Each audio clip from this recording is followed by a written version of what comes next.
আশিকে রাসূল বা মুহাব্বতে রাসূল ওই ব্যক্তি যিনি মুহাম্মদ সাল্লাল্লাহু আলাইহি ওয়াসাল্লাম যা কিছু বলেছেন এবং যা কিছু নিষেধ করেছেন সেইগুলো করেন আর সেইগুলো ছাড়েন, এই লোকটা হচ্ছে মুহাব্বতে রাসূল বা নবী প্রেমিক, তাই না? হ্যাঁ, কিন্তু আমাদের বর্তমান বাজারে যারা নবী প্রেমিক বলে দাবি করে আর যারা আহলে হাদিসদেরকে বলছে এরা ইহুদিদের দালাল, নবীকে বড় ভাই বলে ডাকে। আপনারা জানেন সোশ্যাল মিডিয়ার মাধ্যমে যে উইলিয়াম ক্যাম্বেল বলে একজন মানুষ পবিত্র আল কোরআনের 25 থেকে 30টি জায়গায় বৈজ্ঞানিক তথ্য সহকারে ভুল প্রমাণ করেছিলেন। এটা আপনারা জানেন। সারা ভারতবর্ষের কোটি কোটি মুসলিম যারা আশিকে রাসূল বলে দাবি করে, মাথায় বড় পাগড়ি দেয়, হাতে লাঠি নিয়ে নবী প্রেমিক বলে দাবি করে, নবীর নাম শুনলে মুখে চুমা দেয়, এইরকম একটা নবী প্রেমিককে খুঁজে পাওয়া যায়নি ডাক্তার উইলিয়াম ক্যাম্বেলের সঙ্গে মোকাবেলা করবে। যাদেরকে তারা বলছে আহলে হাদিস মানে বুকে হাত বাঁধা মানে এরা ইহুদিদের দালাল, সেই ইহুদিদের দালাল তোমরা যার নাম দিয়েছ তার নাম ডাক্তার জাকির নায়েক। এই ডাক্তার জাকির নায়েক ভারতবর্ষের মুম্বাইয়ের বাড়ি। ইনি ডাক্তার উইলিয়াম ক্যাম্বেলের 25 থেকে 30টা বৈজ্ঞানিক তত্ত্ব সহকারে পবিত্র আল কোরআনের যে ভুল প্রমাণ করতে চেয়েছিলেন সেই কথাটাকে কেটে দিয়েছেন। ডাক্তার জাকির নায়েকের সামনে তিনি দাঁড়াতে পারেননি। আপনারা জানেন যত নবী প্রেমিক দেখতে পাওয়া যায় তার নাম বাংলাদেশ, তাই না? বাংলাদেশ একটা ভুঁড়ি মোটা ছিল, তার নাম দেওয়ানবাগী। ও আবার এত বড় চিটার, এত বড় হারামখোর, এক পর্যায়ে দাবি করেছে আল্লাহ নবীর বেটি ফাতেমা হচ্ছে আমার বউ। সোশ্যাল মিডিয়া দেখেছেন এটা? মনে মনে হচ্ছে যে ইন্ডিয়া থেকে চামড়ার জুতো স্পেশাল করে তৈরি করে তোর মুখে মেরে আসি। হারামখোর এত বড় বদমাশ, বলছে হযরত মুহাম্মদ সাল্লাল্লাহু আলাইহি ওয়াসাল্লাম আমার শ্বশুর। আশিকে রাসূল, দেওয়ানবাগী বলুন আশিকে রাসূল, সারা ভারতবর্ষে যত আছে আশিকে রাসূল।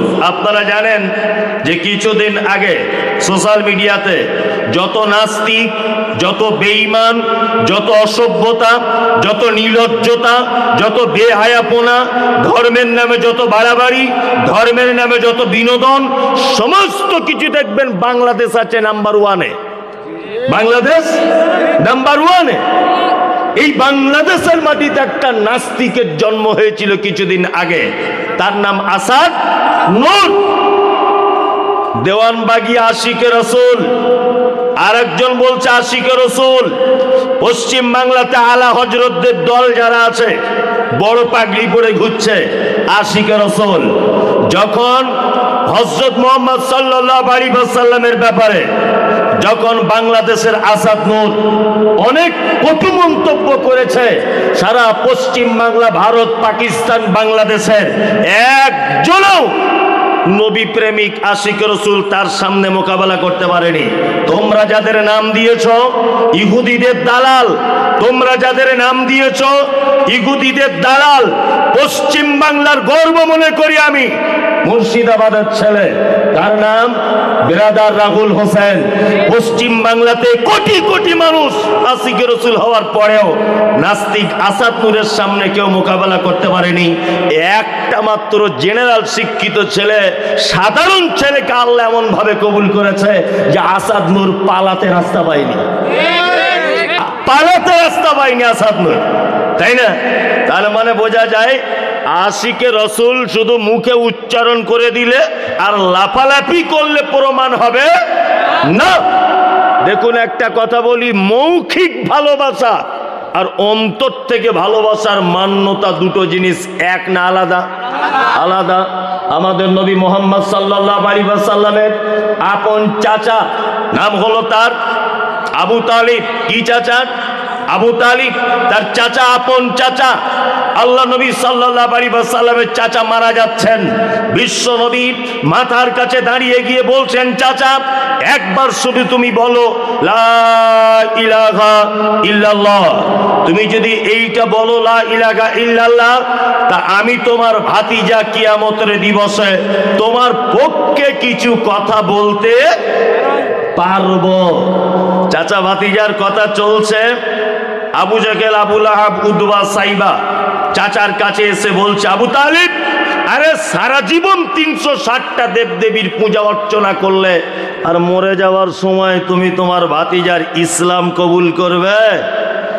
চাচার সঙ্গে বেঈমানদের কথা চলছে। চাচার টাইম শেষ, পৃথিবী থেকে চলে গেলেন চাচা আবু তালিব। আল্লাহ নবী সাল্লাল্লাহু আলাইহি ওয়াসাল্লাম বলেছেন, আমার চাচাকে জাহান্নামে দেওয়া হবে, আর জাহান্নামের সব থেকে হালকা আযাব দুটি আগুনের জুতাকে গরম করে আমার চাচার পায়ে পরিয়ে দেওয়া হবে। সেই কারণে আমার চাচার মাথার মগজগুলো গলে গলে নিচের দিকে পড়ে যাবে। একটা কথা বলে রাখছি, এখানে আলেম ওলামারা যত আছেন আর সোশ্যাল মিডিয়াতে লক্ষ লক্ষ মানুষ দেখতেন, আজকে সিরসিতে মাদ্রাসায় শুধু জলসা নয়, সারা পশ্চিম বাংলার মানুষ এখন তাকিয়ে আছে যে মুমতাজুল ইসলাম কখন উঠবে, বক্তব্য রাখবে। সারা বাংলার মানুষের কাছে এটা আমার দাবি থাকলো যে মৌখিক ভালোবেসে যদি জান্নাত যাওয়া যেত, তাহলে মুহাম্মদ সাল্লাল্লাহু আলাইহি ওয়াসাল্লামের চাচা নাম তার আবু তালিব পৃথিবীর সবার আগে জান্নাত দখল করে বসে থাকতো, সবার আগে। কারণ ইসলামের ইতিহাসে একটা পাতাতেও আপনি দেখাতে পারবেন না যে চাচা আবু তালিব কখনো মুহাম্মদ সাল্লাল্লাহু আলাইহি ওয়াসাল্লামের বিরুদ্ধচারণ করেছেন। বরং মুহাম্মদ সাল্লাল্লাহু আলাইহি ওয়াসাল্লামকে মারতে এসেছে, চাচা প্রাচীরের মতো দাঁড়িয়ে গিয়ে হুঙ্কার দিয়ে বলেছে, এই আমার ভাতিজার গায়ে হাত দিবি না, ওর ইসলাম প্রয়োজনে কবুল করবে, না হলে না করবে। ওর আব্বা নাই, ওর মা নাই, ও আমার অধীনে থাকে, ওর দাদু নাই, কেউ নাই, ওর ইসলাম প্রয়োজনে কবুল করো, না হলে না করো, কিন্তু আমার ভাতিজা মুহাম্মাদের গায়ে হাত দিতে পারবে না। সারা জীবন নবীজিকে সাপোর্ট করেছেন, কিন্তু মারা গেছেন ইসলাম কবুল না করে। আল্লাহ নবী বলছেন আমার চাচা থাকবে কোথায়? কোথায়? জাহান্নামে। তার মানে নবীকে মৌখিক ভালোবেসে জান্নাত যাওয়া যাবে না। কি করে জান্নাত যাওয়া যাবে? মুহাম্মদ সাল্লাল্লাহু আলাইহি ওয়াসাল্লামের আনিত দিন অর্থাৎ ইসলাম থেকে সঠিকভাবে মেনে না নিলে জান্নাত যাওয়া যাবে না। দিন মানার ব্যাপারে আল্লাহ সুবহানাহু ওয়া তাআলা বলছেন, ওমা আতাকুমুর রাসূল ফাকুযুহু ওমা নাহাকুম আনহু ফান্তাহু। আমার দিনের ব্যাপারে নবী যেটা তোমাদেরকে দেয় সেটা গ্রহণ করো, নবী যেটা নিষেধ করে তার থেকে দূরে সরে যাও। তাই না? আপনাদের এটা দক্ষিণ দিনাজপুর না উত্তর? দক্ষিণ দিনাজপুর। আর মাত্র 5-7 দিন 10 দিন পরই 15ই শাবান শবে বরাতের রাত্রি, তাই না? অনেক মুসলমান বুঝে না, জানে না, শবে বরাতের রাত্রির দিনকে নির্দিষ্ট করে রোজা রাখছে, বাড়িতে হালুয়া করছে, সেই দিন বাড়িতে মেয়েরা কোরআন মাজিদ তেলাওয়াত করছে, করছে না? করছে। সেই দিন অনেক হুজুরদের দিয়ে বাড়িতে কোরআন খতম করা হচ্ছে, রাত্রি বেলাতে কবরস্থানে গিয়ে বাপ মায়ের জন্য দোয়া করা হচ্ছে। আমি মুমতাজুল ইসলাম বলছি, শবে বরাতের দিনকে নির্দিষ্ট করে রোজা যদি রাখা হয়, শুধু বেদাত নয়, পচা বেদাত, একদম মারাত্মক পচা বেদাত। আল্লাহ নবী সাল্লাল্লাহু আলাইহি ওয়াসাল্লাম প্রত্যেক সোমবার আর বৃহস্পতিবার রোজা রাখতেন। এই কারণে রাখতেন, তিনি বলেছেন সাপ্তাহিক 2 দিন আল্লাহর দরবারে হিসাব পেশ করা হয়, কোন বান্দা কি করেছে না করেছে।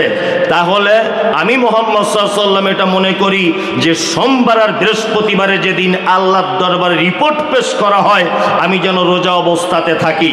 আল্লাহ নবী সাল্লাল্লাহু আলাইহি ওয়াসাল্লাম তিনি বলেন, বাৎসরিক একবার আল্লাহর দরবারে রিপোর্ট পেশ করা হয়, বাৎসরিক একবার। কোন মাসে? না শাবান মাসে। আল্লাহ রাসূল সাল্লাল্লাহু আলাইহি ওয়াসাল্লাম শাবান মাসের অধিক মাত্রায় সিয়াম বা রোজা পালন করতেন। 1 থেকে 15 পর্যন্ত করতেন, কখনো 15 পর থেকে 20-25 পর্যন্ত করতেন। আপনি এইরকম ভাবে শাবান মাসে রোজা রাখুন, কিন্তু আমাদের দেশ ভারত, পাকিস্তান, বাংলাদেশের হুজুরেরা গোটা শাবান মাসকে বাদ দিয়ে শুধুমাত্র 15ই শাবান শবে বরাতের দিনকে নির্দিষ্ট করে নিয়েছে। এটা বেদাত, চরম পর্যায়ের বেদাত। যে সমস্ত মায়েরা আছেন এখানে শুনে রেখে দেন, শবে বরাতের দিনকে কেন্দ্র করে রোজা রাখা বেদাত। মুহাম্মদ সাল্লাল্লাহু আলাইহি ওয়াসাল্লাম তিনি বলেন, কুল্লু বিদআতিন যালালাত ওয়া কুল্লু যালালাতিন ফিন্নার।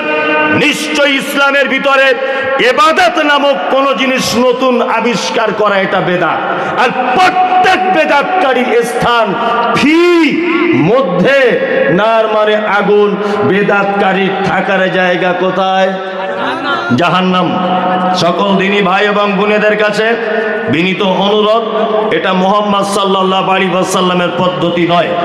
আল্লাহ নবী সাল্লাল্লাহু আলাইহি ওয়াসাল্লাম পৃথিবী থেকে চলে যাবার 450 বছর পরে এই শবে বরাতের জন্ম হয়েছে। কোন জিনিস সুন্নত প্রমাণ করতে গেলে আল্লাহর নবী জীবদ্দশাতে থাকতে হবে, তার নাম সুন্নত। কি বললাম বুঝতে পারছেন? আল্লাহ সুবহানাহু ওয়া তাআলা বলছেন, আমি যে কথা বলতে চাইছিলাম তার মানে বোঝা যাচ্ছে যে আপনি নবীকে ভালোবাসেন। এটা প্রমাণ হবে কখন? যখন আপনি নবীর আনিত দিন অর্থাৎ ইসলামটাকে খুব সহজভাবে মেনে নেবেন, তাই না? যদি আপনি মেনে নেন তাহলে উপকার কি? আল্লাহ তাআলা বলছেন, কুল, নবী আপনি বলুন, ইন কুনতুম তুহিব্বুনাল্লাহ, তোমরা যদি আল্লাহকে ভালোবাসো, ফাত্তাবিউনি, তোমরা আমার আনুগত্য করে চলো। আল্লাহকে ভালোবাসতে গেলে প্রথমে আনুগত্য করা লাগবে কার? বুঝে কথা বলো। আল্লাহকে ভালোবাসতে গেলে প্রথমে মানা লাগবে কার? মুহাম্মদ সাল্লাল্লাহু আলাইহি ওয়াসাল্লামের।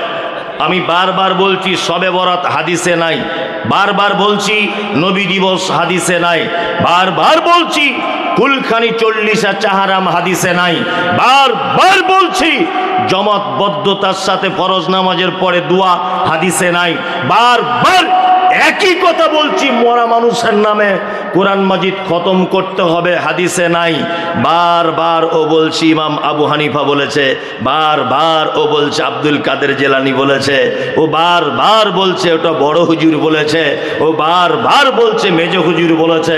আচ্ছা বলুন তো, হুজুরকে দিয়ে ইসলাম চলবে না মুহাম্মদ সাল্লাল্লাহু আলাইহি ওয়াসাল্লামকে দিয়ে ইসলাম চলবে? মুহাম্মদ সাল্লাল্লাহু আলাইহি ওয়াসাল্লামকে দিয়ে ইসলাম চলবে। এই দেখুন আপনাকে নবীর প্রতি ভালোবাসা, পরে কয়েকটা চমৎকার হাদিস বলবো। এখন আপনি যদি হাদিস আর কোরআন বাদ দিয়ে পীর ফকির হুজুরের পিছনে যদি ছোটেন, আল্লাহ সুবহানাহু ওয়া তাআলা নবী কি বলছেন? নবীজি বলছেন, তারাকতু ফিকুম আমরাইন লাম তাদিল্লু মা তামাসসাকতু বিহিমা কিতাবাল্লাহি ওয়া সুন্নাতি রাসূল।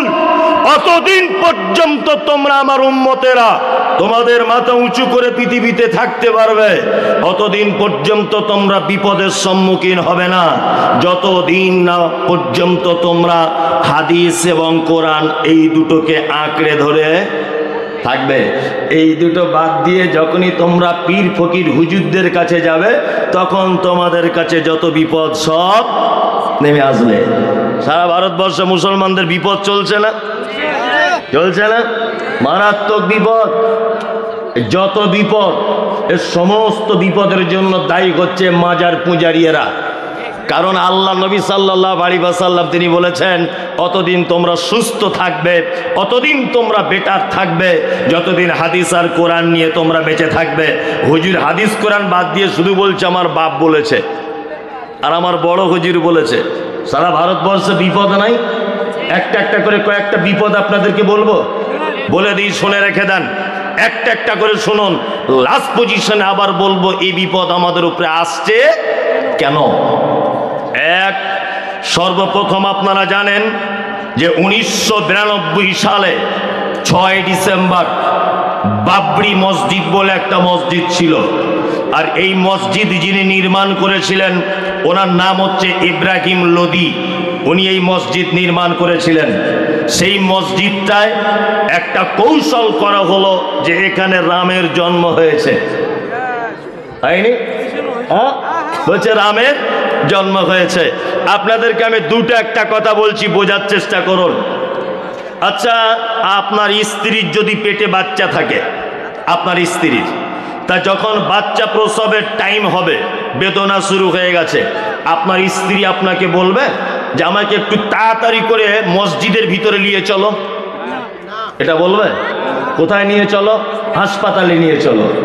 এখন ব্যানার্জির বউয়ের পেটে বাচ্চা, ব্যানার্জির বউ পেটে যখন বাচ্চা প্রসবের টাইম হয়েছে, তখন ব্যানার্জির বউ বলবে যে আমাকে তাড়াতাড়ি করে তুমি একটু মন্দিরের ভিতরে নিয়ে চলো? বলবে না। তার মানে মসজিদ আর মন্দির সারা পৃথিবীর মানুষের কাছে একটা পবিত্র জায়গা, জায়গা না? পবিত্র জায়গা। আমি এটা মনে মনে ভাবছিলাম, ধরে নেন আপনি ওটা রাম মন্দিরই ছিল যুক্তি তর্কের খাতিরে, তা রামের মায়ের যখন প্রস্রাব বেদনা শুরু হয়, তখন রামের মা আর কোনো জায়গা পেল না, ওই মন্দিরেই গিয়েছিল বাচ্চা জন্ম দিতে, আর অন্য কোনো জায়গা ছিল না রামের মায়ের।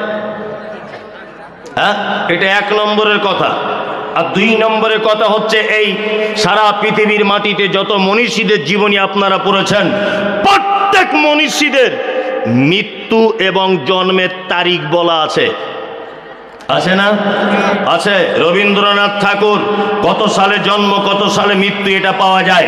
কাজী নজরুলের পাওয়া যায়, মাইকেল মধুসূদনের পাওয়া যায়, হযরত আবু বক্করের পাওয়া যায়, হযরত ওমরের পাওয়া যায়, বিশ্ব নবী মুহাম্মদ সাল্লাল্লাহু আলাইহি ওয়াসাল্লামের পাওয়া যায়।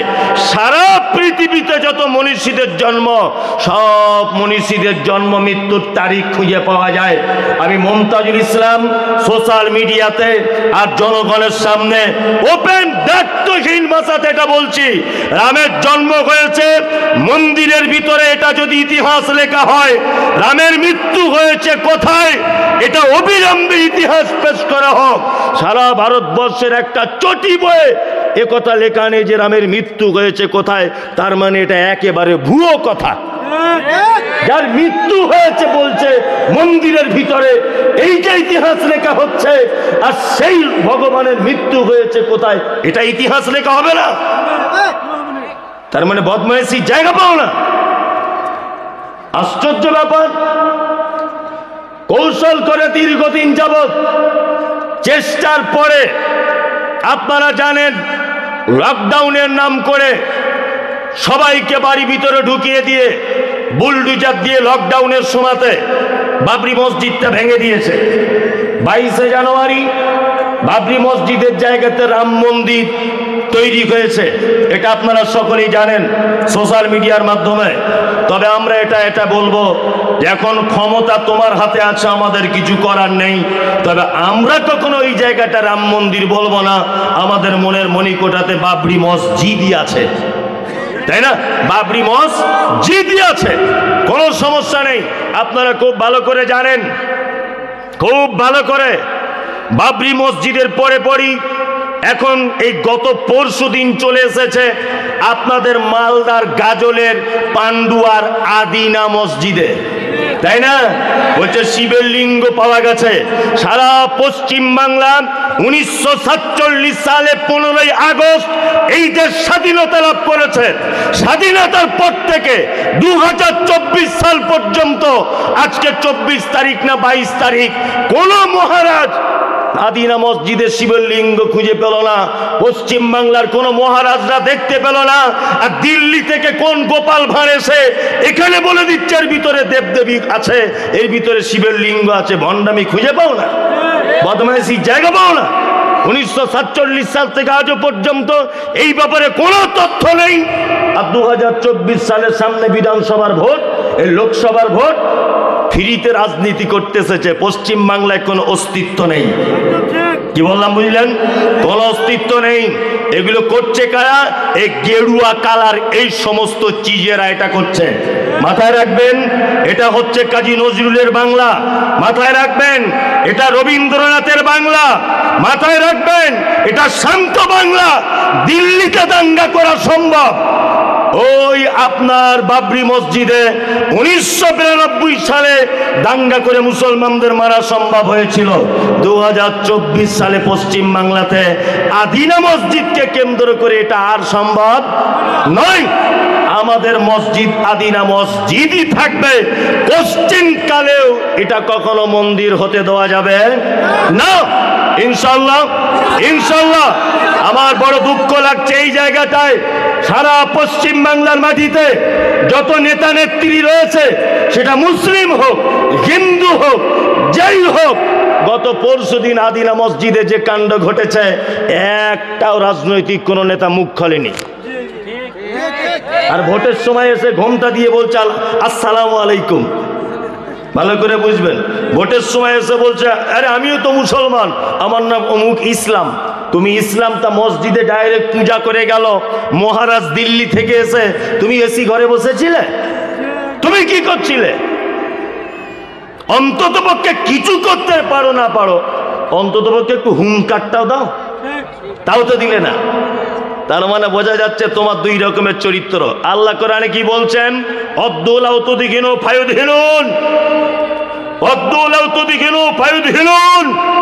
আল্লাহ নবীকে বলছেন, নবী আপনার পক্ষে এটা উচিত হবে না যে আপনি তাদেরকেও বলবেন তোমরা 360টা দেবদেবী পূজা করছো, করো, আমি আমার আল্লাহকে মানছি, মানবো, তুমি তোমার মতো থাকো, আমি আমার মতো থাকি। এটা কখনোই উচিত নয়, নয় ইস্পার নয় উস্পার।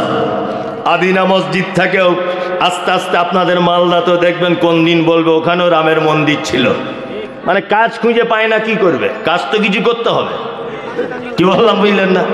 আর তার আগে দেখছি আবার বলছে এনআরসি করে দিব, যে মুসলমানগুলোকে সব এক জায়গায় ডিটেনশন ক্যাম্প তৈরি করে রেখে দিব, বলছিল না? বলছিল। একটা কথা বলছি শুনুন, ক্ষমতা বেশি দিন থাকে না। শাহজাহান টিকে নেই, আলমগীর টিকে নেই, আছে? সেকেন্দার টিকে নেই, আছে? বাহাদুর টিকে নেই, আছে? নবাব সিরাজউদ্দৌলা টিকে নেই, আছে? টিপু সুলতান টিকে নেই, আছে? কেউ টিকে নেই। তোমার মতো পাগল আর বেশি দিন টিকবে না, সারা ভারতবর্ষের মানুষ জেনে গেছে। কাজ নাই, কিছু নাই, বলছে ডিটেনশন ক্যাম্প করতে হবে। কেন? বলছে মুসলমানগুলো এটা অনুপ্রবেশকারী, এরা অনুপ্রবেশকারী। আরে সারা ভারতবর্ষে পশ্চিম বাংলায় যদি আদি লোক কেউ থাকে, তাহলে মুসলিমরা আর ঘোষেরা আছে। আদি কি বললাম বুঝলেন? আমরা বলছি আমরা নাকি বাংলাদেশ থেকে এসেছি, পাকিস্তান থেকে এসেছি। আরে গাধা, তোমার মাথায় গোবর আছে? তুমি জানো যে 1000 বছর এদেশ আমরা শাসন করেছিলাম, মনে আছে এটা? তারপরে এসেছে ব্রিটিশ, প্রায় 180 থেকে 200 বছরের কাছাকাছি শাসন করেছে। তারপর এসেছে কারা? তোমরা। 1947 সালে তোমরা পাল্টাপাল্টি করে তারপরে দেশে ক্ষমতা এসেছো। 1000 বছর এদেশ শাসন করেছিল কারা? 1000 বছর আমরা শাসন করেছি, আমাদেরকে বলছে অনুপ্রবেশকারী। ওই যারা পাকিস্তান থেকে এসেছে, মানে কিছু খুঁজে পায় না। কি বললাম বুঝলেন তো? কিছু তো করতে হবে একটা। আসলে ঘটনা ওটা নয়। জঙ্গলে বাড়িতে টিভি আছে কাদের? টিভি আছে বাড়িতে কারু? ভয়ে হাত তুলছে না, তুলুন না।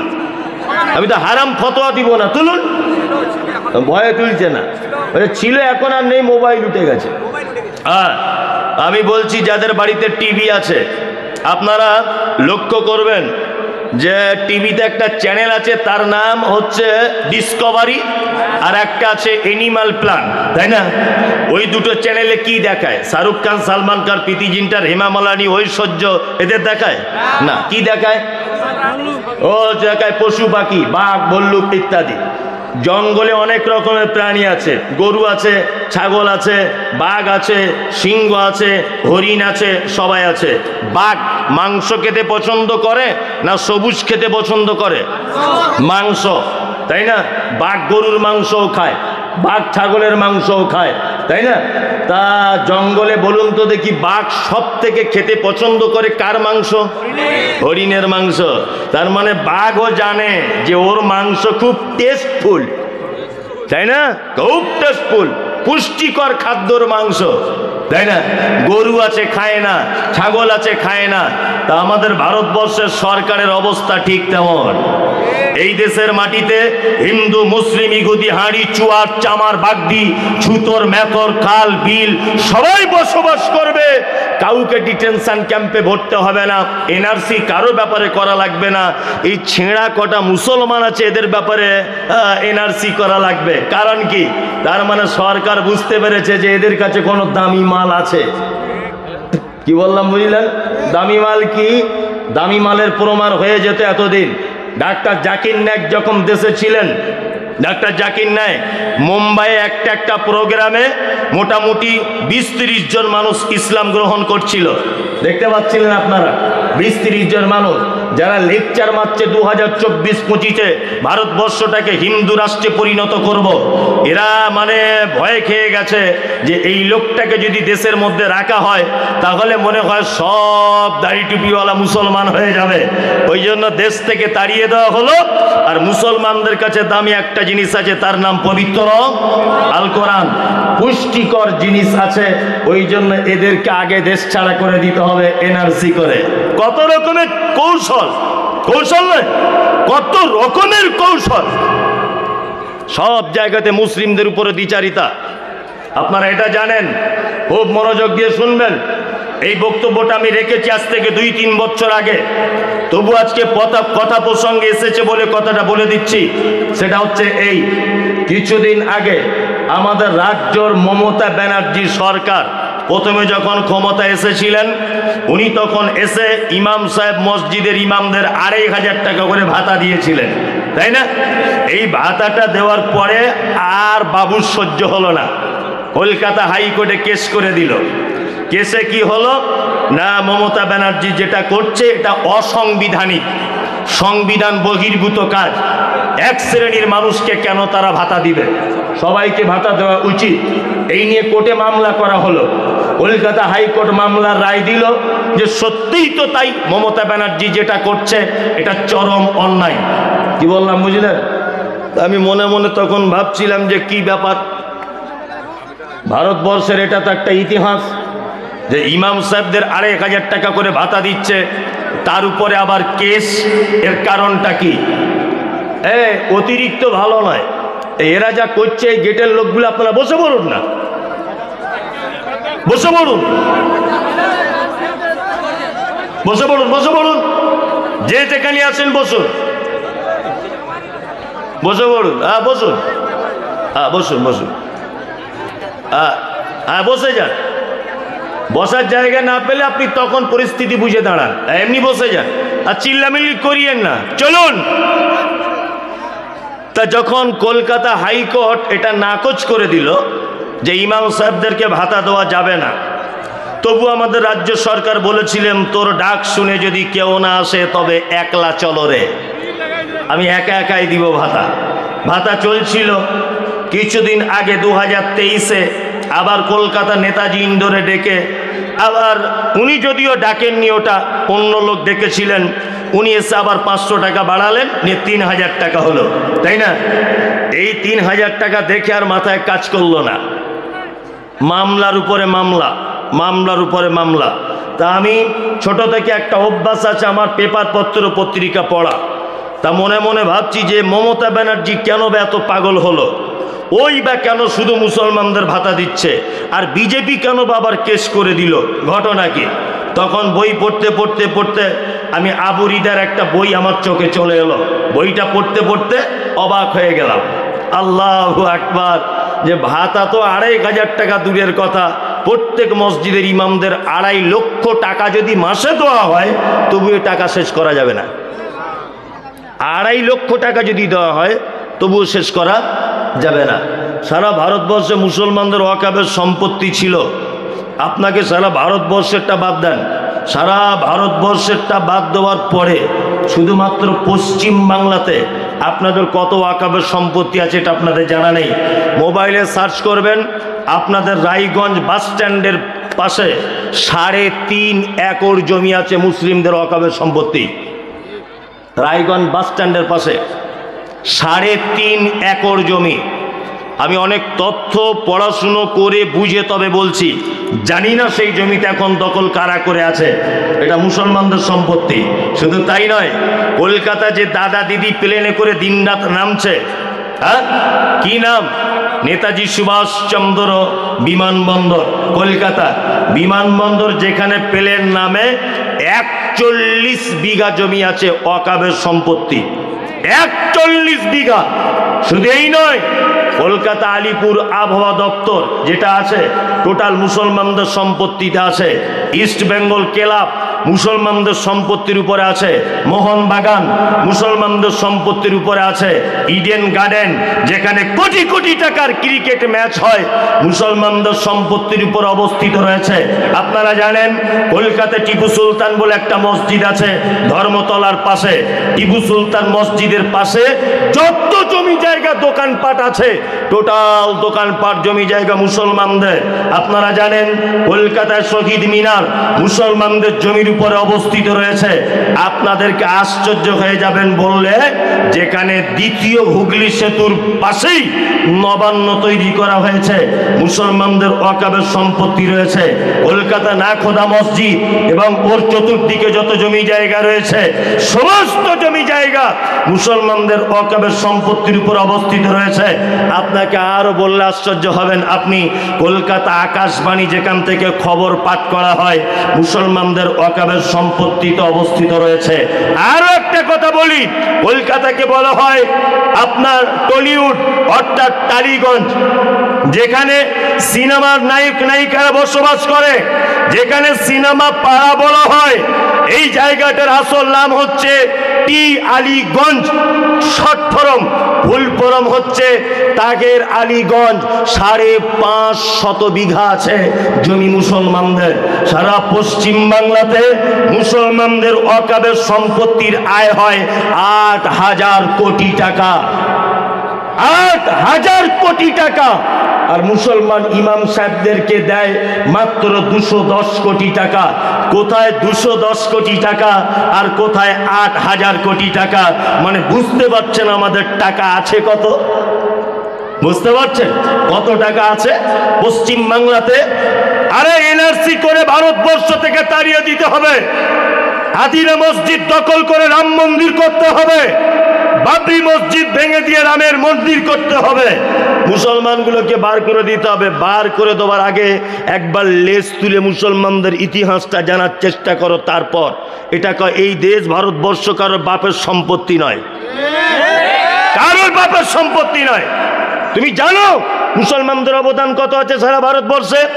1947 সালের আগে 1000 বছর যখন আমরা এই দেশে শাসন করেছি, শাসন করার পরে ব্রিটিশ ক্ষমতায় এসেছে 180 থেকে 90 বছর, 200 বছরের কাছাকাছি ব্রিটিশরা এই দেশ শাসন করেছে। ব্রিটিশদের শাসন ছিল কেমন? গরিব নীল চাষিদের উপরে অতিরিক্ত কর আদায় করা। মুসলমান তার নামের আগে মোহাম্মদ দিলে তার কাছ থেকে জোর করে কর আদায় করা, মুসলমান দাড়ি রাখলে তার ব্যাপারে কর আদায় করা। যখন সারা ভারতবর্ষে ইংরেজ বিরোধী আন্দোলন যখন শুরু হয়ে গেল, ইংরেজদেরকে দেশ থেকে তাড়িয়ে দিতে হবে, এই আন্দোলন যখন শুরু হলো ব্রিটিশদেরকে দেশ থেকে তাড়াবার জন্য, ইতিহাস বলছে সর্বপ্রথম যারা পদক্ষেপ গ্রহণ করেছিল তারা হচ্ছে এক শ্রেণীর আলেম। ইতিহাস বলছে এটা। মাওলানা ইসমাইল অমৃতসরী, মাওলানা সানাউল্লাহ, আশফাকুল্লাহ খান, বাদল বিনয় দিনাস, প্রফুল্ল, এদের নাম ইতিহাসের পাতাতে লেখা হয়েছে। ভারত স্বাধীনতায় এদের অবদান, কিন্তু মুসলমানদের নামগুলোকে বাদ দিয়ে দিয়েছে। এটা একটা চালাকি, চালাকি নয় চালাকি। ব্রিটিশরা গোয়েন্দা পাঠিয়েছে। দেখো তো ভারত থেকে আমাদের তাড়াবার জন্যে কারা সব থেকে বেশি আগে বাড়ছে? গোয়েন্দারা রাতের অন্ধকারে চলে এলো, তারা রিপোর্ট পেশ করলো ব্রিটিশ সৈন্যদের কাছে, সেনাদের কাছে, যারা দায়িত্বে আছে তাদের কাছে, যে আপনাদের ভারতবর্ষ থেকে বার করে দেওয়ার সব থেকে বেশি যারা আন্দোলন করছে তারা হচ্ছে আলেম। ইতিহাস আজও পর্যন্ত সাক্ষী। 1947 সালে 13ই আগস্ট রাত্রি 12টার সময়তে দিল্লির চাঁদিনী চক থেকে দিল্লির খায়বার পর্যন্ত ব্রিটিশ তাদের সেনা ঢুকিয়ে দিয়ে এক রাত্রিতে 40,000 আলেমদেরকে মেরে গাছের ডালে টাঙিয়ে দেওয়া হয়েছিল। ভারত স্বাধীনতার প্রথম অবদান 40,000 আলেমের।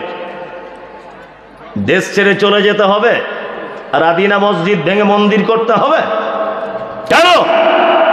সারা ভারতবর্ষে আমরা কি দিতে পারিনি? এমন একটা জায়গা নেই যেখানে মুসলমানদের অবদান নেই। কোন জায়গাতে তুমি দেখাবে? তাজমহল কার? কার? মুসলমানের। ওই আপনার দিল্লির জামে মসজিদ কার? মুসলমানের। কুতুব মিনার কার? মুসলমানের। হাজারদুয়ারি কার? মুসলমানের। সারা ভারতবর্ষের যত ঐতিহ্যবাহী জিনিস, সমস্ত ঐতিহ্যবাহী জিনিস তো আমাদের, আমাদের নয়। আমরা কি দিতে পারিনি? ভালো নায়ক খুঁজছিলে, আমরা সালমান খানকে দিয়েছি, শাহরুখ খানকে পর্যন্ত দিয়েছি।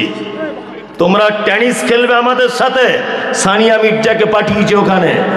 ক্রিকেট প্লেয়ার দেখবে, মোহাম্মদ কাইফকে দিয়েছিলাম, আমরা দিয়েছিলাম আরো অন্যান্য প্লেয়ারকে।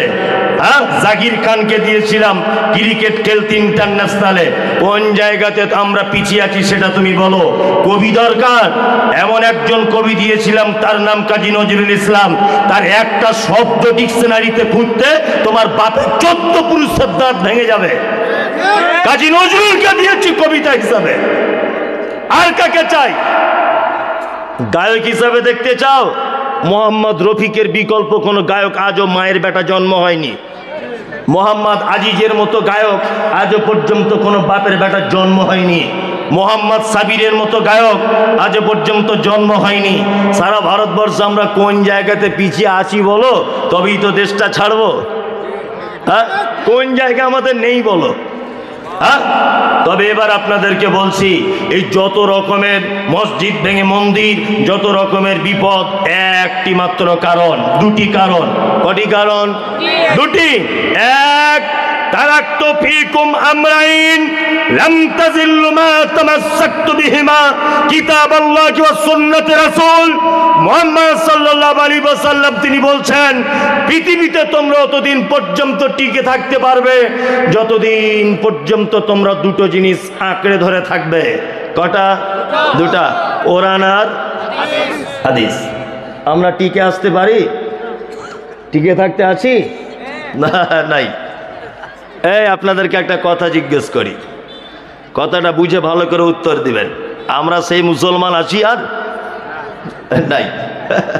আশ্চর্য ব্যাপার, এগুলো দুঃখ লাগে। ওই এ কথা অনেক জায়গায় বলি।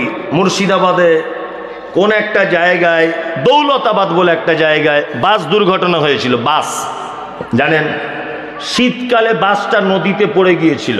খবর রেখেছেন তো? খবর রেখেছেন। শীতকালে বাস নদীতে পড়ে যাওয়ার পরে আমি কিছুদিন পর ওই রাস্তা দিয়ে আসছি প্রোগ্রাম করতে। একটা চাচাকে জিজ্ঞাসা করে বলছি, চাচা সত্যি করে বলো তো বাসের ভিতরে মুসলমান কেউ ছিল? তখন চাচা বলছে, আমাদের ক্লাবের ছেলেরা কিছু ছেলেকে উদ্ধার করেছিল, কিছু ছেলেরা। তবে হিন্দু মুসলমান বোঝার জন্য প্যানের চেন খুলে সব ক্লাবের দরজা লাগিয়ে দেখেছে যে কে মুসলমান আর কে হিন্দু। তা বর্তমানে মুসলমানরা মার খাবে না? হ্যাঁ, খাবে। ঠিক করছে, মারতে এমনি খেতে হবে। তুমি আর মুসলমান আছো? তোমাকে এখন চিনতে গেলে চেন খুলে দেখতে হবে যে তুমি মুসলমান আছো কি না, তাই না? জি। একটা কথা বলি, আমি একটা বাড়িতে কুকুর পুষেছি, কুকুর। প্রতিদিন তাকে বিরিয়ানি খাওয়াই। এখন এই কুকুরটা যদি ভুল করে কোনোদিন আপনার বাড়িতে যদি ঢুকে যায়, আচ্ছা বলুন তো, আপনি বিরিয়ানি দেবেন না ঝাঁটার বাড়ি চালাবেন? ঝাঁটার বাড়ি, তাই না? তার মানে বোঝা যাচ্ছে ঘর ভুল করলে মায়ের কি খেতে হয়, দরজা ভুল করলে মায়ের খেতে হয়। তাহলে আমাদের দরজা ভুল হচ্ছে কি হচ্ছে না? বলবো দরজা ভুল। ঈদের আগে চুল কেটে এসেছে একটা চ্যাংড়া ছেলে, যুবক ছেলে। তা এইরকম কাঁচি চালিয়েছে আর এইরকম চালিয়েছে। সালাকে দেখে মনে হচ্ছে যে ওর ছোট লোকের বেটাও। এইদিকে কালো, এদিকে সাদা, আর এইদিকে সবুজ কালার করে এসেছে। একটা জিন্স প্যান্ট পরেছে ঈদের দিনে, তার চারিদিকে ছেঁড়া। আচ্ছা বলুন তো, এটা কোন নবীর সুন্নত? সাহাবীদের সুন্নত। আল্লাহু আকবার। ঘুম থেকে উঠে ঘুমোতে যাবার আগ পর্যন্ত, ঘুম থেকে উঠে ঘুমোতে যাবার আগ পর্যন্ত আপনার সারা দিনের 24 ঘন্টা রুটিন অনুযায়ী আপনার সুন্নত অনুযায়ী হয় হয় হয় না। ঘুম থেকে উঠে ঘুমোতে যাওয়ার আগ পর্যন্ত যা কিছু আপনি করেন সমস্ত কিছুই বেশিরভাগ হাদিস এবং কোরআনের কি বিপরীত। আল্লাহু আকবার। তা মুসলমানরা মার খাবে না? আজকে উপর মহলে জেনে আছে এরা সেই মুসলমান না, এরা শুধু গরুর গোশ আর মুসলমানই দেওয়া মুসলমান, তাই না? আমাদের সেই ইমান আর আছে নাই। ইমান কতটা আমাদের কঠিন মানে জায়গায় পৌঁছে গেছে আপনি ভাবুন। বইয়ের ছেলে হয় না, মাজারে গিয়ে সেজদা দিচ্ছে, তো এরা মার খাবে না তো আর অন্য কেউ মার খাবে? হ্যাঁ, এরা তো এমনিতেই মার খাবে। আল্লাহু আকবার। যে কথা বলছিলাম নবীজির প্রতি কি ভালোবাসা। এবার চমৎকার চমৎকার কয়েকটা কোরআনের আয়াত এবং কয়েকটা সহিহ হাদিস আপনাদেরকে আমি বলে দিই। এক, উহুদের যুদ্ধ হয়েছিল 3 হিজরিতে, জানা আছে? কত হিজরি বললাম? 3 হিজরি উহুদের যুদ্ধে। আল্লাহ নবী সাল্লাল্লাহু আলাইহি ওয়াসাল্লাম উহুদের যুদ্ধের আগের দিন বিকাল বেলাতে একজন সাহাবীর বিবাহ পড়িয়েছিলেন। সাহাবীটির নাম হানজালা। কি নাম? হানজালা। বিবাহ পড়িয়েছেন আর বিবাহতে আল্লাহর নবী এত খুশি হয়েছিলেন যে খাজুর সাহাবীদের ভিতরে বিলি বন্টন করেছিলেন। হানজালা স্বামী স্ত্রী দুজনা বাসর রাত্রিতে শুয়ে আছে। নবীর প্রতি প্রেম দেখুন। উহুদের যুদ্ধের ডাক হয়েছে, হানজালা তাড়াতাড়ি করে বিছন থেকে উঠে পড়েছে। বিবি বলছে কোথায় কোথায়? বলছে আল্লাহ রাসূল যুদ্ধের ডাক দিয়েছে, আর 1 সেকেন্ড বসে থাকা যাবে না, 1 সেকেন্ড অপেক্ষা করা যাবে না। হানজালা তার যুদ্ধের পোশাক যা কিছু প্রয়োজনীয় জিনিস নিয়ে চলে গেলেন উহুদের যুদ্ধে। আপনারা জানেন উহুদের যুদ্ধে মুসলিমরা বিপদে পড়ে গিয়েছিল, এটা আপনারা জানেন। আর 70 জন সাহাবী এই যুদ্ধতে শহীদ হয়েছিল। কতজন?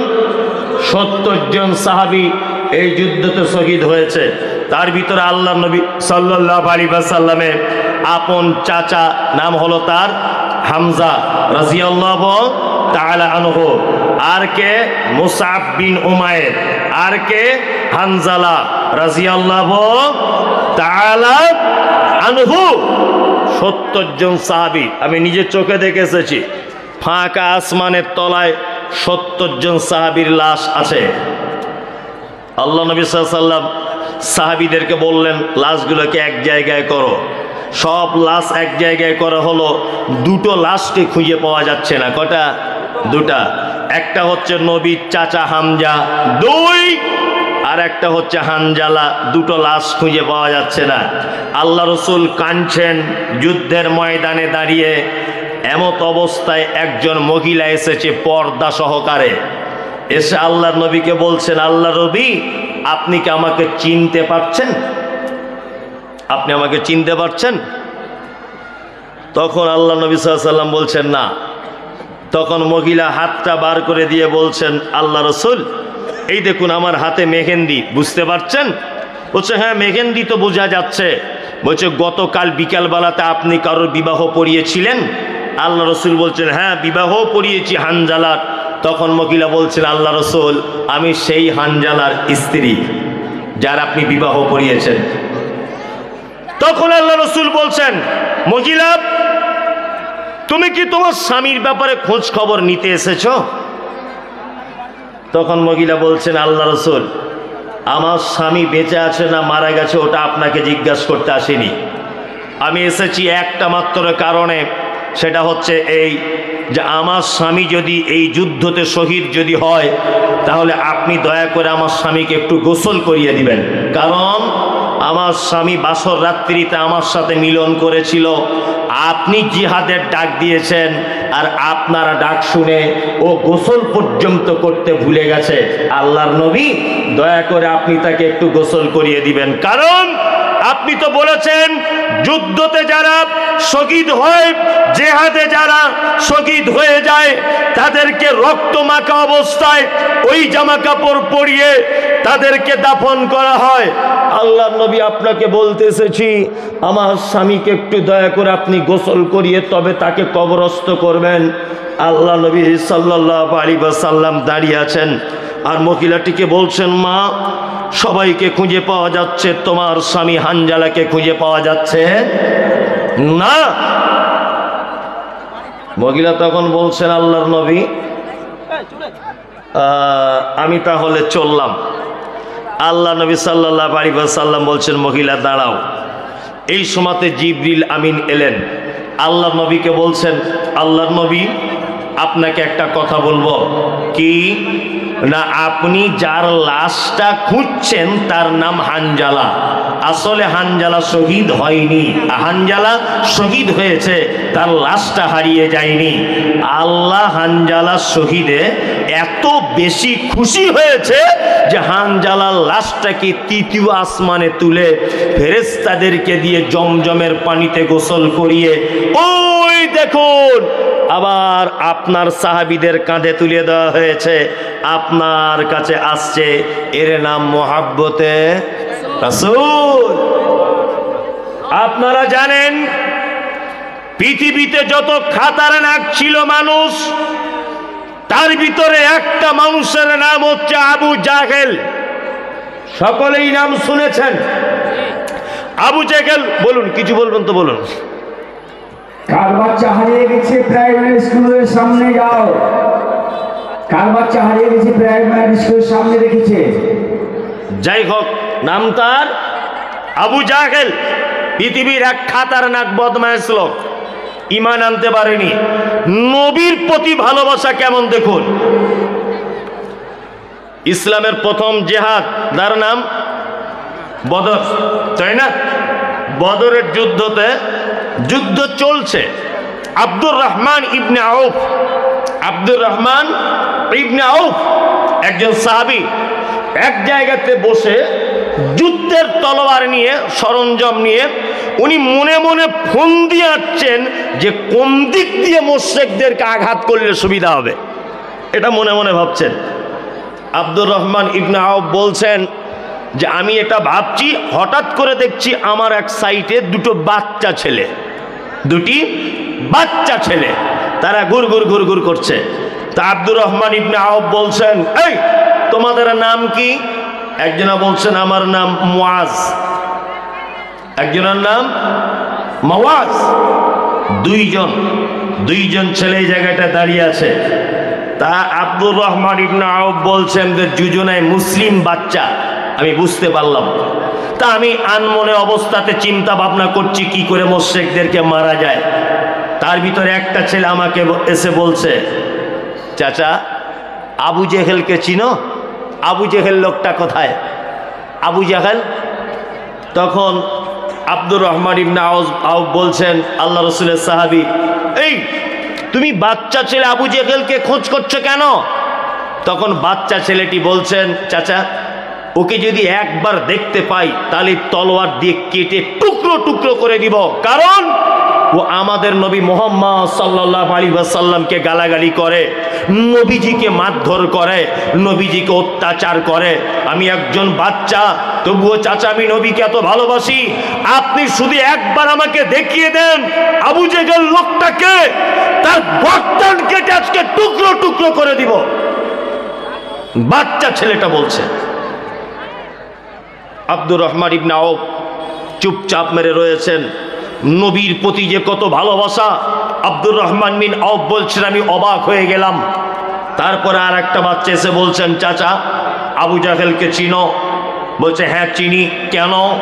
বলছে, ও এত বড় বদমাইশ, আমাদের নবী মুহাম্মদ সাল্লাল্লাহু আলাইহি ওয়াসাল্লামকে মারে, গালাগালি করে, উটের ভুঁড়ি পিঠের উপরে চাপিয়ে দেয়।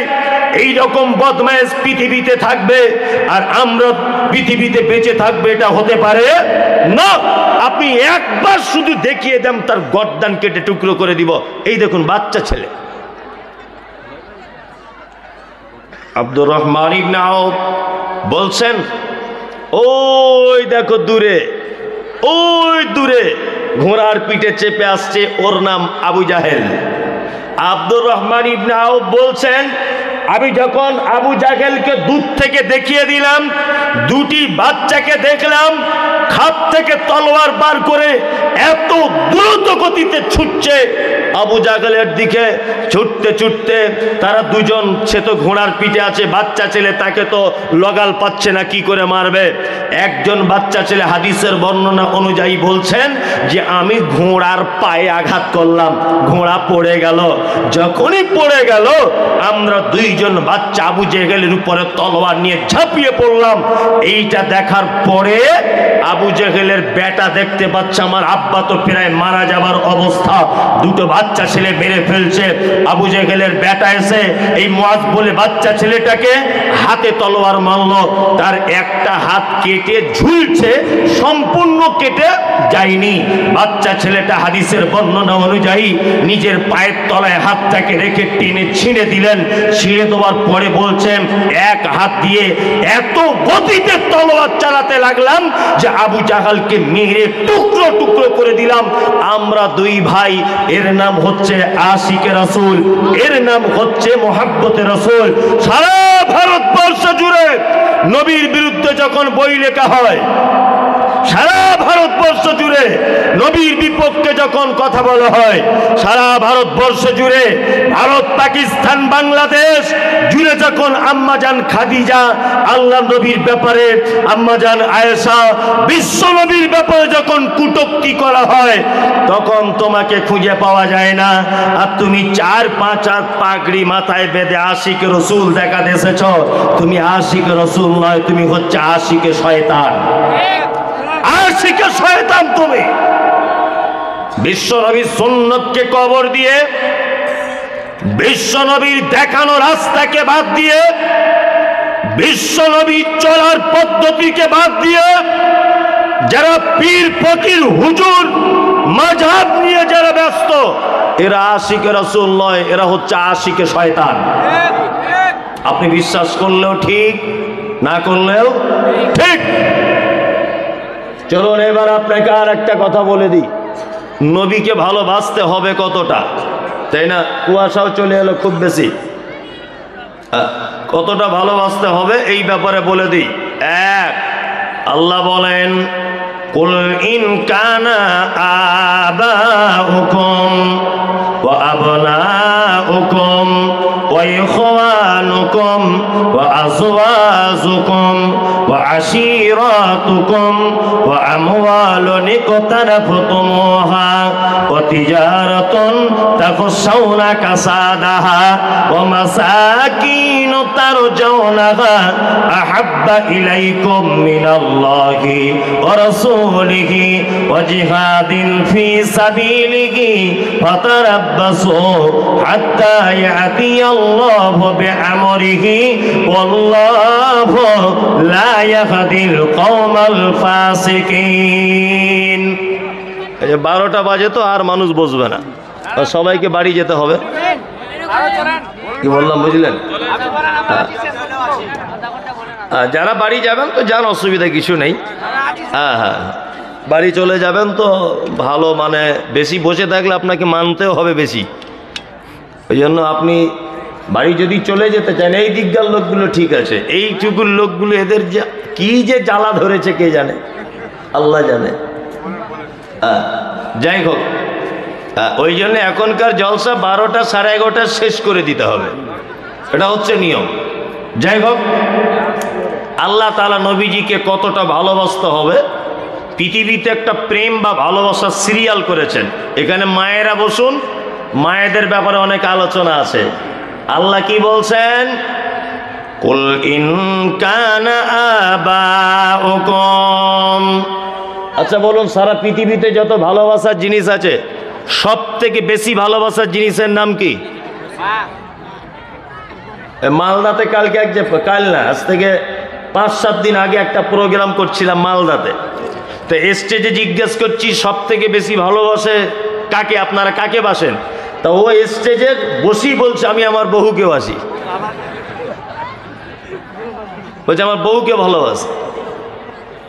কি বললাম বুঝলেন? ঠিক আছে, বর্তমানে যেটা চলছে ও ওটাই বলেছে আর কি, খারাপ কিছু বলেনি। আল্লাহ তাআলা বলছেন আবাউকুম, পৃথিবীতে যত প্রেম বা ভালোবাসার জিনিস আছে সব থেকে আগে ভালোবাসার সিরিয়াল এনেছেন আল্লাহ তাআলা কাকে? আব্বার মাকে। আব্বা মাকে ভালোবাসেন তো? বাসেন না? আলহামদুলিল্লাহ। তারপরে ওয়া আবনাউকুম, আল্লাহ বলছেন তোমার বেটা দ্বিতীয় নম্বরে তোমার ভালোবাসার জিনিস। আয়াতটা শেষ পর্যন্ত যদি আপনি শোনেন মারাত্মক একটা মজা পাবেন। আল্লাহ প্রথম পৃথিবীতে যত ভালোবাসার জিনিস প্রথম নম্বরে আনলেন কাকে? আব্বার মাকে। দ্বিতীয় নম্বরে কাকে? বেটা বেটিকে, তাই তো? তৃতীয় নম্বরে কাকে? তোমার ভাই, মোহাব্বতের জিনিস। তারপরে তোমার স্ত্রী। এখানে একটা মজার কথা বলি, যারা বসে আছেন, ভাইকে বেশি ভালোবাসা লাগবে না বউকে? ভাইকে। আমার মনে হয় দিনাজপুর আর এদিকে মালদা, মুর্শিদাবাদ, কুচবিহার, 24 পরগনা, নদিয়া, হাওড়া, হুগলি, পশ্চিমবাংলার যত জেলা আছে এর 80% ভাই ভাই সম্পর্ক খারাপ। ঠিক বলছি না? 80%। কারণ কি বলুন তো? কারণ একটাই, এই থানার বড় বাবুদের জন্যে। থানার বড় বাবু মানে বাড়ির বউদের কারণে, তাই না? আমরা কিন্তু সবাই বউকে আগে প্রাধান্য দিই, ভাইকে দিই না। কিন্তু আল্লাহ শব্দ ব্যবহার করছেন 3 নম্বরে তোমার ভাই তোমার প্রিয় জিনিস। 4 আজওয়াজুকুম, তোমার স্ত্রী। তার মানে ভাইয়ের কথা অনুযায়ী স্ত্রীকে চালাতে হবে, স্ত্রীর কথা অনুযায়ী ভাইয়ের সঙ্গে সম্পর্ক খারাপ করা যাবে না। আর আমাদের প্রত্যেক যায় যায় অবস্থা তো বাবা, মানে সেই কি বলবো আপনাকে, মোমার আগুনের মতো সম্পর্ক। যায় যায় তো কারোর মিল নাই, আছে নাই? শুনুন, আপনি ধনী হতে চাচ্ছেন, টাকা পয়সা বেশি হোক এটা আপনি চান তো? সবাই চায় না? চাই। আপনি আপনার ভাইয়ের সঙ্গে সম্পর্ক ভালো রাখুন, আল্লাহ আপনার রুজিতে বরকত দিবে।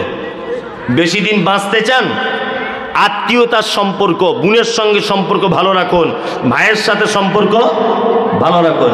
বোনের সঙ্গে তো কথা হয়ই না, ও জমি নিয়ে চলে গেছে তাই না? আবার আপনি যদি আপনার বোনের বাড়ি যান তা আপনার বউ আপনাকে বলে, কেন তোমার বোনের সঙ্গে সম্পর্ক রেখেছে, কেন তোমার লজ্জা শরম নাই, ও জমি নিয়ে চলে গেছে, বলে না? তো ও তার বাপের জমি নিবে না? জমি নিয়েছে তো ক্ষতি কি?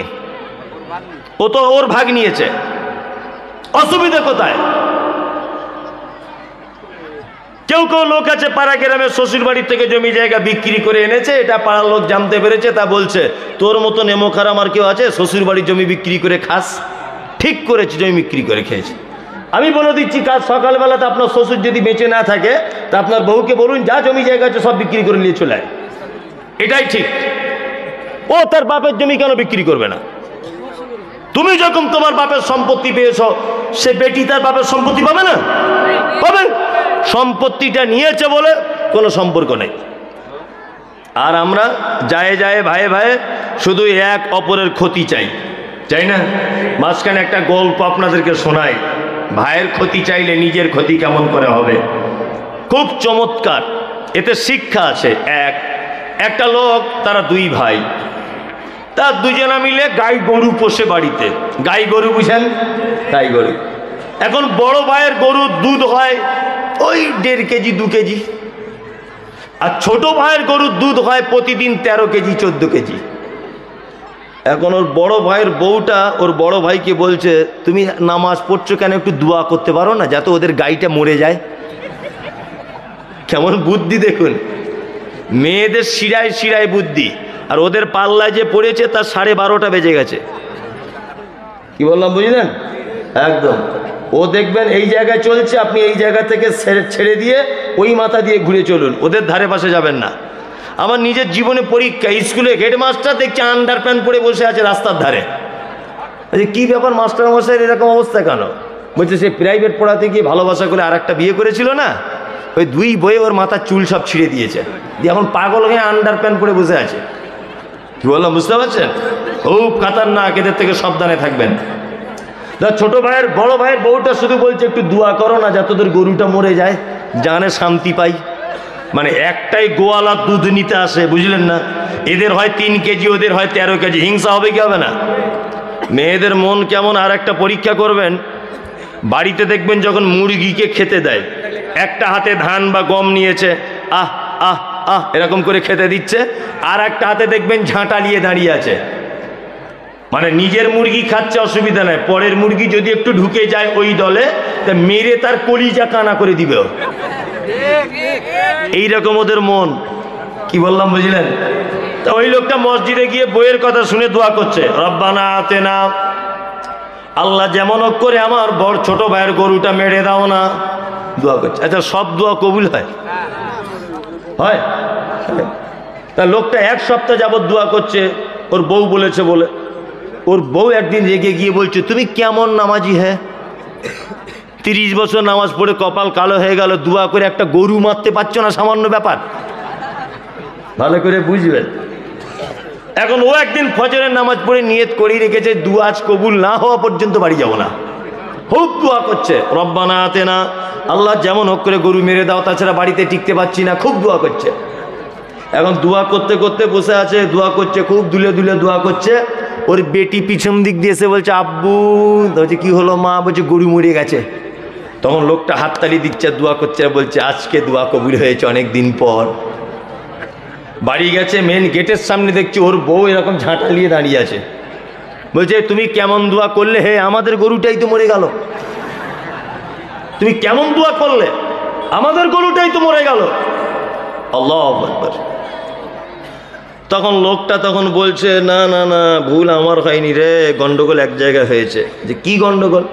বলছে পাশাপাশি গোয়াল ঘর, তো ফেরেশতা ঠিক এসেছিল, গোয়াল ঘরটা চিনতে ভুল করেছে, ওদেরটাই না ঢুকে আমাদেরটাই ঢুকে গেছে। আসলে ঘটনা ওটা নয়, পরের ক্ষতি চাইলে নিজের ক্ষতি হবে। আল্লাহ বলেছেন, সারা পৃথিবীতে যত প্রেম আর ভালোবাসার জিনিস আছে, আল্লাহ বলছেন সব থেকে 4 নম্বরে আনলাম তোমার বউ হচ্ছে তোমার ভালোবাসার জিনিস। ভালোবাসা আছে তো স্বামী স্ত্রী? ওই একজন এরকম এরকম করছে, মানে বেচারা খুব বিপদে আছে গো, খুব বিপদে আছে। কত ভালোবাসা। হাদিস, আল্লাহ নবী সাল্লাল্লাহু আলাইহি ওয়াসাল্লামের বিবিদের সঙ্গে নবীজির হাদিস একটা ছোট্ট করে বলি। আম্মা জান আয়েশা বলছেন, যে গেলাসে আমি পানি পান ও করিতাম, পান করা হয়ে গেলে নবীকে দিতাম, দেখিতাম আমি অগণিজ নয়নেতে, ওখানে মুখ লাগাইয়া নবী পান করিতেন। গোস্ত খেয়ে হাড্ডি গুলো ফেলিয়া দিতাম, চুষে চুষে খেত নবী চোখেতে দেখিতাম। আম্মা জান আয়েশা বলছেন, আল্লাহর নবী আমাকে এত ভালোবাসতেন, এত প্রেম করতেন, এত সোহাগ করতেন।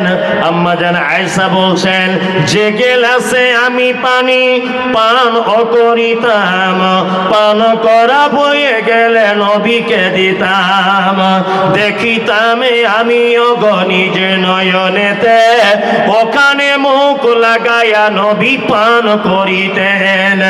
গোস্ত খেয়ে হাড্ডি গুলো ফেলিয়া দিতাম, চুষে চুষে খেত নবী চোখেতে দেখিতাম। আল্লাহু আকবার। আম্মা জান আয়েশা বলছেন, নবীজি আমাকে এত প্রেম করতেন, আমি যখন ভাত খেতে বসেছি গেলাসে মুখ লাগিয়ে পানি পান করেছি, গেলাসটা রেখে দিয়েছি, আল্লাহর নবীকে দেখেছি ওই গেলাসে মুখ লাগিয়ে, ওই জায়গাটাতে মুখ লাগিয়ে তিনি আবার পানি পান করতেন। আপনার বহু আর আপনার মধ্যে এরকম হয়? এক গ্লাসে 2 জন পানি খান, এক থালাতে ভাত, হারাম করে যা বিড়ি টানছে, ওর বউ ওর কাছে আছে, এটা কপাল ভালো। ওর মুখের যা গন্ধ, আস্তাগফিরুল্লাহ আস্তাগফিরুল্লাহ। যাই হোক, ও সকালবেলা উঠে বিড়ি টানছে বাসি মুখে। আল্লাহু আকবার। আর কিছু যুবক ছেলে তাদের দাঁতের দিকে দেখা যায় না, মনে হচ্ছে তরমুজের বিচি। হারামকো সারা দিন খাচ্ছে, সারা দিন। আল্লাহ করছে না, করছে। কি বলবেন এদেরকে? আর মেয়েদেরও বলি, তোমাদের মা কপাল খারাপ খুব। বাসে পর্যন্ত এরকম বিড়ি টানা লোক উঠলে তার গন্ধতে টিকা যায় না। তা আমি ভাবি যে ওর বহু থাকে কি করে ওর কাছে, ভাবি। তবে আল্লাহওয়ালি মেয়ে হলে তার খুব বিপদ, বিপদ নয়?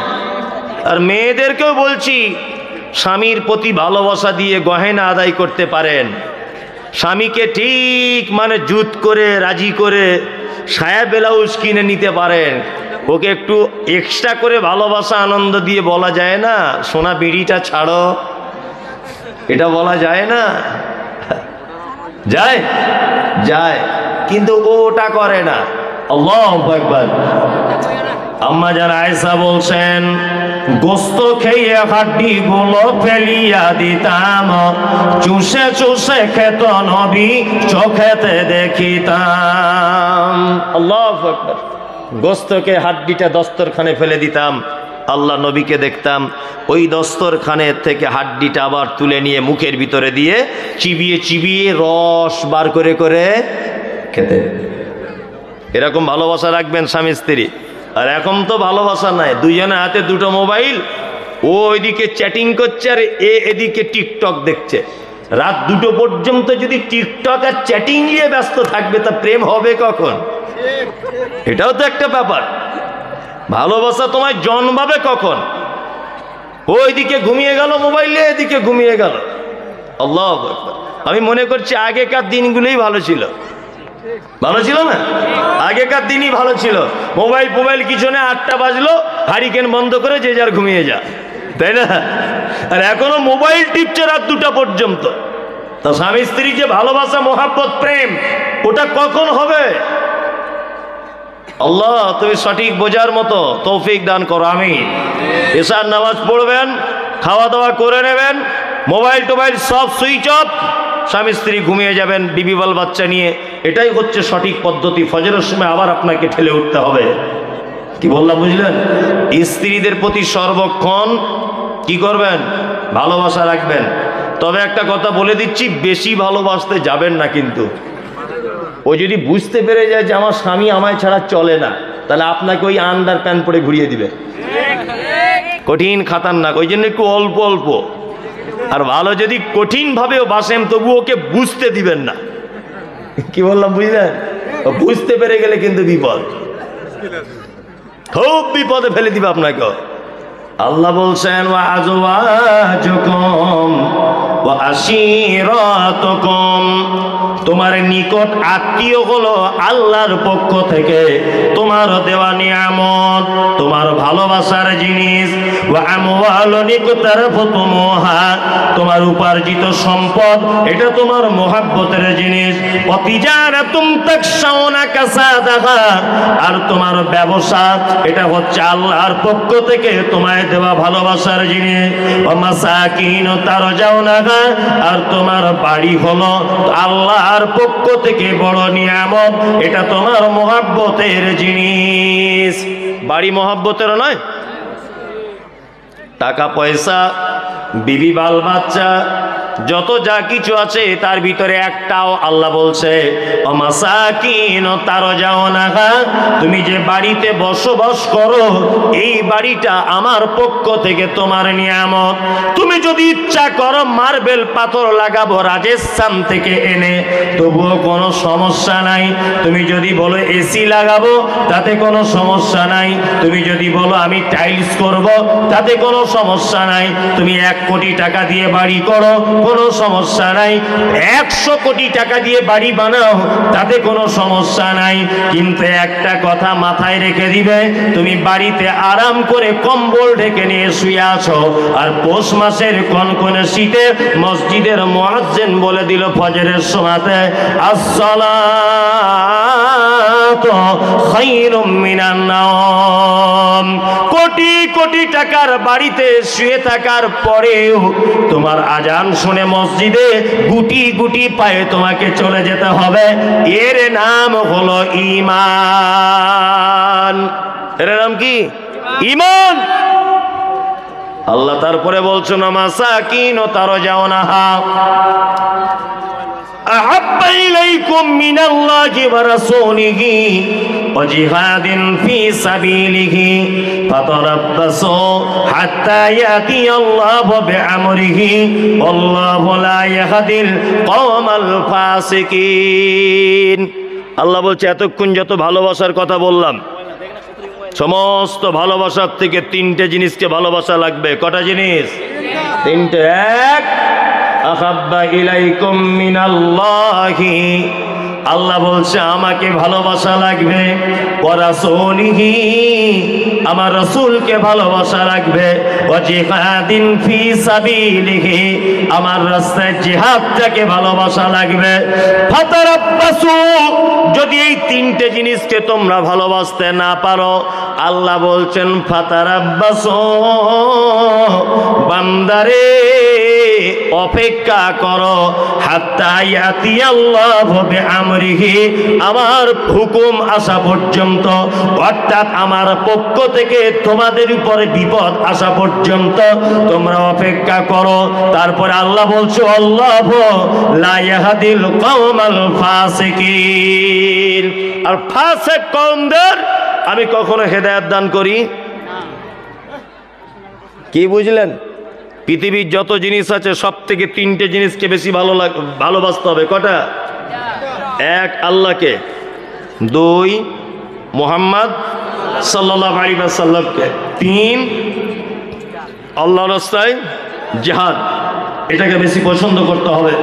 যদি এই তিনটা আমাদের ভিতরে না যদি থাকে, আল্লাহ বলছেন ফাতারাব্বাসু, তোমরা অপেক্ষা করো, হাত্তা ইয়াতিয়াল্লাহু বিআমরিহি, আমার পক্ষ থেকে তোমাদের উপর বিপদ নেমে আসবে। আজকে যত আমাদের মুসলিমদের উপর বিপদ, এতক্ষণ যাবৎ যা বললাম, সমস্ত বিপদের মূল কারণ হচ্ছে এই যে আমাদের ভিতরে না আছে নবীর ভালোবাসা, না আছে আল্লাহর ভালোবাসা, না আছে নামাজ, না আছে রোজা, না আছে জাকাত, আছে শুধু হারাম, পরনিন্দা, গীবত, পরচর্চা, ব্যভিচার, রাহাজানি, খুনোখুনি, আত্মীয়তার সম্পর্ক বিচ্ছিন্ন, প্রত্যেক 12 ঘন্টা 24 ঘন্টাতে হাদিস এবং কোরআনের খেলাফ সমস্ত কাজ, তাই না? এই কারণে আমাদের উপরে যত রকমের, আল্লাহ বলছে ফাতারাব্বাসু, তোমরা অপেক্ষা করো, হাত্তা ইয়াতিয়াল্লাহু বিআমরিহি, আমার পক্ষ থেকে তোমাদের উপর আযাব চলে আসবে। আসছেও তাই, আমাদের কর্মের ফল, তাই না? জি, ঠিক যেমন গাছ বসাবেন তেমন ফল পাবেন। ওই জন্য সকল দিনই ভাই এবং বোন আপনাদের কাছে অনুরোধ, অনেক চায়ের দোকানে বসে বসে আলোচনা হয় যে মৌলী সাহেবরা কি করছে, ফিলিস্তিনের মুসলমানগুলোকে মেরে দিচ্ছে, একটু দোয়া করতে পারছো না? আদিনা মসজিদ ভেঙে মন্দির করবে বলছে, একটু দোয়া করতে পারছো না? আমি বলছি দোয়া করে কাজ কি? তুমি আগে চায়ের দোকানে বসে গীবত করাটা ছাড়ো, তুমি আগে পরনিন্দা করা ছাড়ো। ওই 4 টাকা গ্লাসে চা খায় আর 400 টাকার পরের কথা বলে, অমুকের বউ কি করেছে, অমুকের বেটা কি করেছে, ও কি করে 2 তলা বাড়ি করলো, ও কি করে জমি কিনলো, এই সব কথা, কথা নয় কথা। যদি এটা মাদ্রাসার জলসা, রাত্রি এখন 12:30 বাজে, কি বললাম বুঝলেন? এই ব্যাপারটা আমাকে একটু মাথায় রাখা উচিত বলে আমি মনে করছি। 2-5 মিনিট নাকি? হ্যাঁ বলে দিই। হ্যাঁ, মানুষ রাত্রি অনেক হলো, যারা আপনারা এখানে বসে আছেন, আমি তো মনে করি যে দক্ষিণ দিনাজপুরে এবছরে যত প্রোগ্রাম করেছি, আজকের মতো লোক কোথাও হয়নি। আজকেই শ্রেষ্ঠ লোক আজকে হয়েছে। তবে পজিশনটা একটু গন্ডগোল, যাই হোক, টোটালি যদি এই দিক ফিরে স্টেজটা করা হতো তাহলে একটা কিছু হতো। যাই হোক, তা এটা আবার আগামীতে সব পরিকল্পনা করে ঠিক হবে। তা যে কথা বলছিলাম, খুব সুন্দর একটি প্রোগ্রাম বা পরিবেশের মধ্যে আমাকে আল্লাহ কবুল করেছে। আমি অনেক দূর থেকে এসেছি, এতক্ষণ টোটা ফাটা ভাষাতে যা কিছু বলেছি, আল্লাহ তুমি আমাদের সকলকে আমল করার তৌফিক দান করো, আমিন আমিন। মাদ্রাসার প্রোগ্রাম এটা, যারা আল্লাহ এবং তার রাসূলকে ভালোবাসেন, আপনাদের কাছে বিনীত অনুরোধ, নিশ্চয় আপনি এটা চাইবেন যে ইসলাম পৃথিবীতে বেঁচে রাখার বাঁচিয়ে রাখার, ইসলামকে টিকিয়ে রাখার সম্পূর্ণ দায়িত্ব আল্লাহর, ওটা আলাদা একটা সাবজেক্ট। কিন্তু দুনিয়াতে দায়িত্ব আমি তো বলবো এই মাদ্রাসাগুলো আছে এদেরকে টিকিয়ে রাখা। মাদ্রাসা না থাকলে ইসলাম টিকিয়ে রাখা বড় কি বিপদ, খুব বড় বিপদ। আর এখন মাদ্রাসার প্রতি মানুষের একটা ভক্তি শ্রদ্ধা আস্তে আস্তে কি কমছে, বাড়ছে না, কমছে। এখন মিশন স্কুলের প্রতি মানুষের ভালোবাসা বেশি, কারণ ওরা মানুষ সবাই ভাবছে যে এখান থেকে আমার ছেলে পাশ করে বার হলে ডাক্তার হবে, মাস্টার হবে, ইঞ্জিনিয়ার হবে, ব্যারিস্টার হবে, উকিল হবে, মোটা টাকা ইনকাম করবে। এই কারণে ওই দিকে মানুষের একটু চিন্তা ভাবনা কি বেশি, ওই জন্য মাদ্রাসার প্রতি ভক্তি কম। দিনাজপুরের সমস্ত মানুষের কাছে বিনীত অনুরোধ, যারা এখানে বসে আছেন এতক্ষণ পর্যন্ত যা দিয়েছেন আপনারা আল্লাহর রাস্তে আরো কিছু দেন, এটা দেওয়ার জন্য আপনাদেরকে বিনীত অনুরোধ করছি। একজন ভাই 500 টাকা দিয়েছেন, আল্লাহুম্মা সাল্লি আলাইহি আল্লাহুম্মা বারিক আলাইহি। যদিও অনেক মানুষ অনেক কিছুই দিয়েছেন, তারপরে বলবো, দেখছেন আমি ভাবছি যে একটু মনে হয় কথা বলি তারপরে আর কিছু বলবো, মানে মানুষের মাদ্রাসার কথা বললে এনার্জি লস, তাই না? অ্যালার্জি শুরু, এনার্জি লস। আল্লাহু আকবার। এই যারা বসে আছেন খালি এখানে কেন চলে যাচ্ছেন আপনারা? অন্তত পক্ষে আসুন, কিছু অন্তত দেন মাদ্রাসার জন্য, 10, 20, 50, 100 টাকা দেন। এতে আপনার অসুবিধা কোথায়? আসুন একটু মেহরবানি করুন। এতে একদিন 100 টাকা দিলেন। ও